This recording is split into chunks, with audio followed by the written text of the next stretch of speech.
Hey everyone, Kylie here. Welcome back to my channel.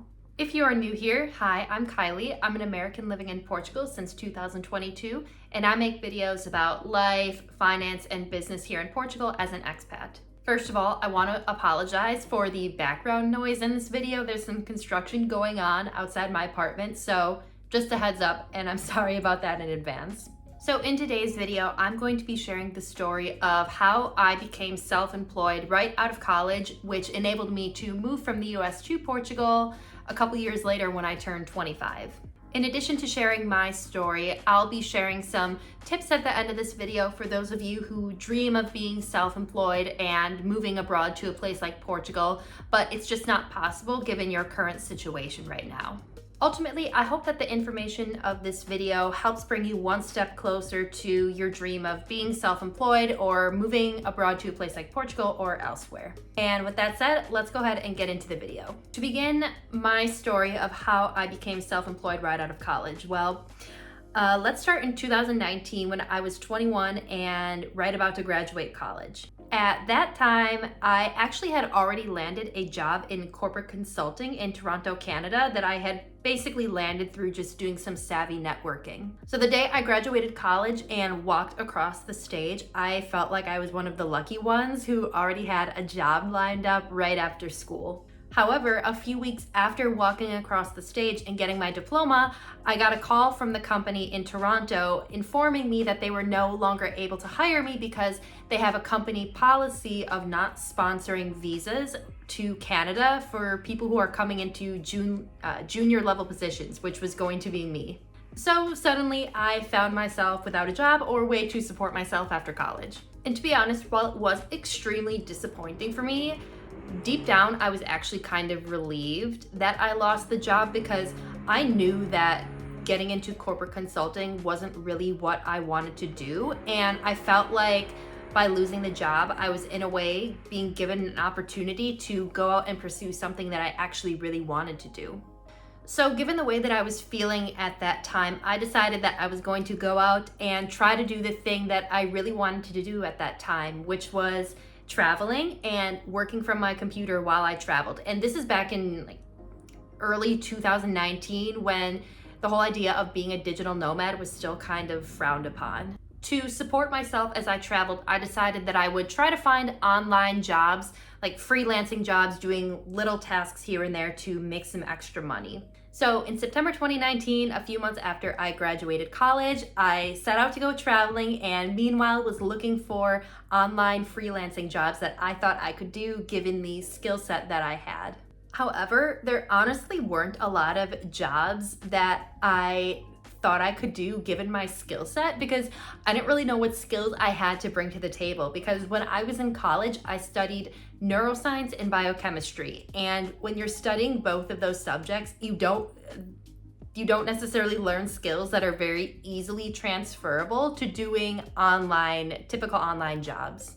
So when it came to finding freelancing jobs, I ended up going for jobs that had, I would say, a more broad job description that didn't require a ton of very specific skills. And for me, the job that I found most relevant was virtual assistant.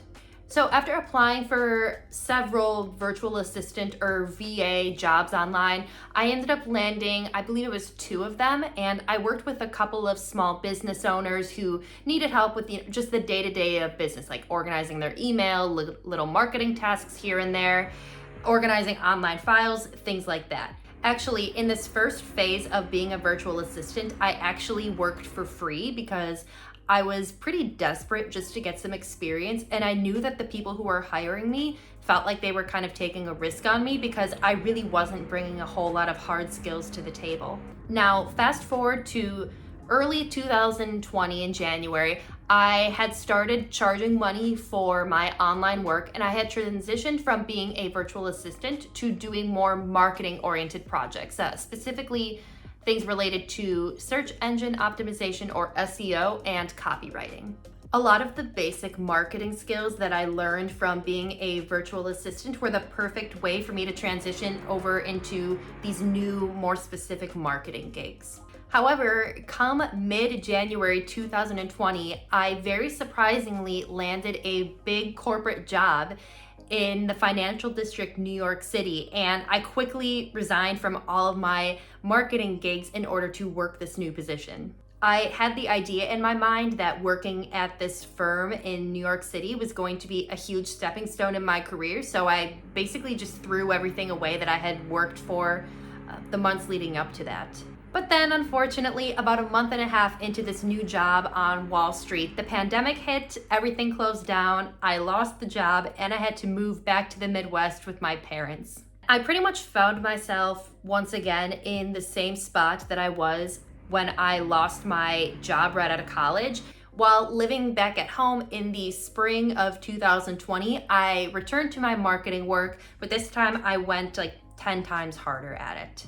So between April of 2020 to now, April 2023, I've spent the past couple years going from online freelancer, just trying to make some money, earning maybe a couple $100s a month, to now having certain months out of the year where I make more than 5 figures a month, and I have a more solidified career as a specialist in marketing consulting. Because of the experiences that I had, plus a lot of hard work, I now have the privilege of working for myself and living in a foreign country that I love, all in my early 20s. All right, so with my story out of the way, let me get into some tips to help you get started in an online career if you don't have that much experience. Okay, so tip number 1, start by looking for online jobs that require a broad range of skills rather than a very specific skill set, such as being a virtual assistant. When I first began looking for jobs, I used Upwork. I don't know if you guys have ever heard of it before, but it's basically a platform where people can post jobs available for freelancers, and it's the place where I found my first few jobs as a virtual assistant.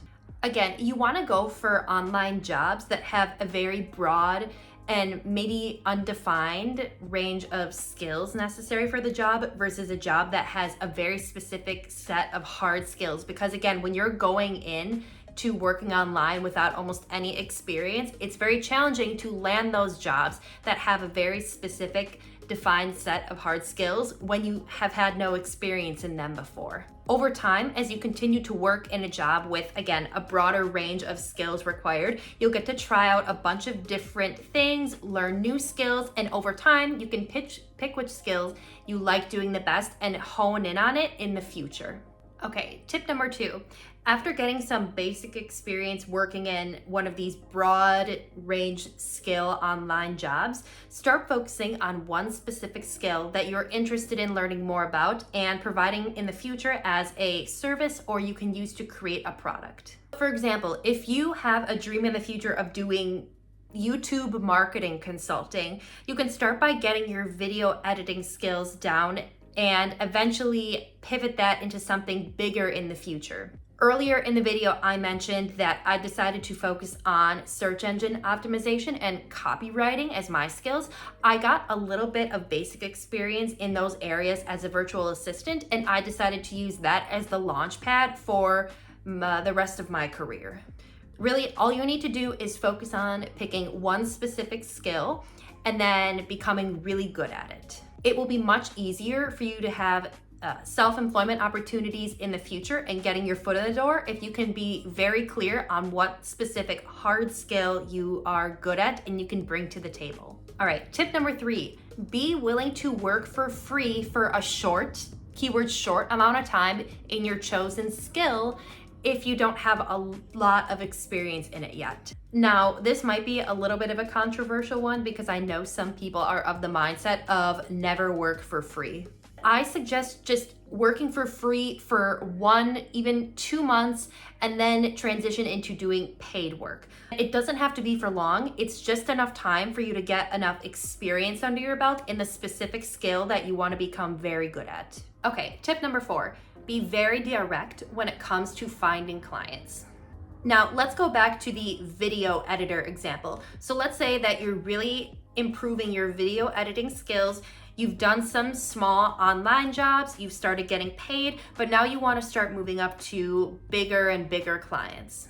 I'm telling you, the traditional means of sending sales emails and even applying directly to online jobs can get you somewhere. However, in my experience, the absolute best way to get great clients in little time is to be extremely direct with them and start scouting them in person.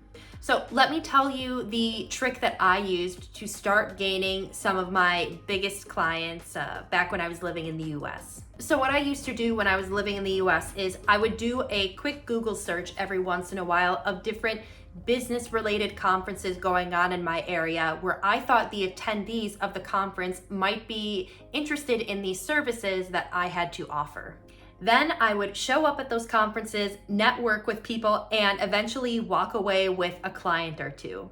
What I want you to take away from this is that it's much harder for someone to say no to giving you a chance when they have to do it to your face. When you're standing right in front of them asking to help them with something with your services, it's much more difficult for them to say no than if it was, let's say, over an email in their inbox.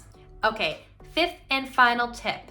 You must create an authentic, keyword authentic brand.